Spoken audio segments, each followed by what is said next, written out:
కొందరు అభ్యర్థుల ప్రకటన తర్వాత అనంతపురం జిల్లా తెలుగుదేశంలో కుమ్ములాటలు మరింత పెరిగాయి. టికెట్లు ఆశించి భంగపడిన వారు అధినేతపై భగ్గుమంటున్నారు. కోట్లిచ్చిన వారికే టికెట్లా అని దుమ్మెత్తిపోస్తున్నారు. అసమ్మతి నేతల్ని పిలిచి సర్దుకుపోవాలని సూచించిన టీడీపీ క్యాడర్ ఖాతరు చేయడం లేదు. పార్టీ కోసం కష్టపడింది ఎవరు? కోట్లిచ్చి సీట్లు తన్నుకుపోయిందెవరు? ఉమ్మడి అనంతపురం జిల్లాలో మొత్తం 14 అసెంబ్లీ స్థానాలుండగా 9 సెగ్మెంట్లకు అభ్యర్థులను ప్రకటించారు చంద్రబాబు నాయుడు. టీడీపీ అభ్యర్థులు ఖరారైన వెంటనే పలు నియోజకవర్గాల్లో అసమ్మతి భగ్గుమంది. ముఖ్యంగా కళ్యాణదుర్గం, సింగనమల, పెనుకొండ, మడకశిర నియోజకవర్గాల్లో గ్రూప్ రాజకీయాలు బయటపడ్డాయి.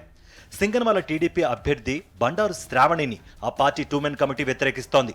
బండారు శ్రావణికి ఎట్టి పరిస్థితుల్లో సహకరించే లేదని సింగనమల నియోజకవర్గ 2మెన్ కమిటీ సభ్యులు ముంటిమడుకు కేశవరెడ్డి, ఆలం నరసానాయుడు స్పష్టం చేస్తున్నారు. సింగనమల అసమ్మతి నేతలు ఇటీవల జిల్లా టీడీపీ పార్టీ కార్యాలయంలో బీభత్సం సృష్టించారు.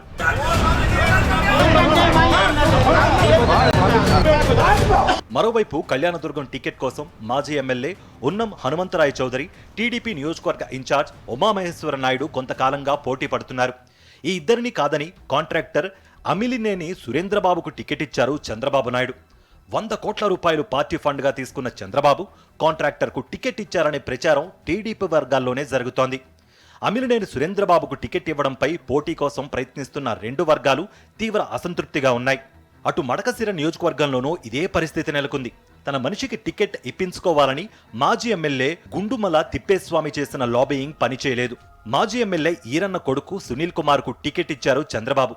దీంతో మడకశిర నియోజకవర్గంలోని అసమ్మతి నేతలు మూకుమ్మడి రాజీనామాలకు సిద్ధమవుతున్నారు. పెనుకొండ నియోజకవర్గానికి వస్తే మాజీ ఎమ్మెల్యే శ్రీ సత్యసాయి జిల్లా టీడీపీ అధ్యక్షుడిగా వ్యవహరిస్తున్న బీకే పార్థసారథిని పక్కన పెట్టారు చంద్రబాబు నాయుడు.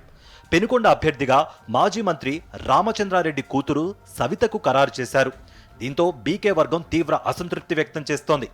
బీకే పార్థసారథిని పిలిచి చంద్రబాబు నాయుడు సర్ది చెప్పే ప్రయత్నం చేశారు. దీంతో పార్థసారథికి ఎంపీ టికెట్ వస్తుందని ఆయన వర్గం ఆశలు పెట్టుకుంది. అది రాకపోతే టీడీపీకి మూకుమ్మడి రాజీనామాలు చేసే యోచనలో బీకే వర్గం ఉన్నట్లుగా సమాచారం. ఒకవేళ ఎంపీ టికెట్ వచ్చినా పెనుకొండలో సవితకు సహకరించకూడదని బీకే పార్థసారథి లోలోన కుట్రలు చేస్తున్నట్లుగా టీడీపీలోనే చర్చ జరుగుతోంది. మరోవైపు మాజీ మంత్రి పరిటాల సునీత కుటుంబం సైతం ఇబ్బందులు ఎదుర్కొంటోంది. రాప్తాడు అభ్యర్థిగా పరిటాల సునీతను ప్రకటించారు చంద్రబాబు. ఇప్పుడు ఆమె తనయుడు పరిటాల శ్రీరామ్ భవితవ్యం ప్రశ్నార్థకంగా మారింది. ధర్మవరం టీడీపీ ఇన్ఛార్జిగా పరిటాల శ్రీరామ్ బాధ్యతలు నిర్వర్తిస్తున్నారు.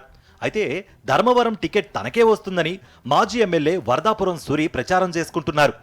ఇందుకోసం చంద్రబాబుకు 100 కోట్లు ఇచ్చేందుకు ఇప్పటికే మంతనాలు కూడా చేసినట్లుగా టీడీపీ వర్గాల్లో టాక్ నడుస్తోంది.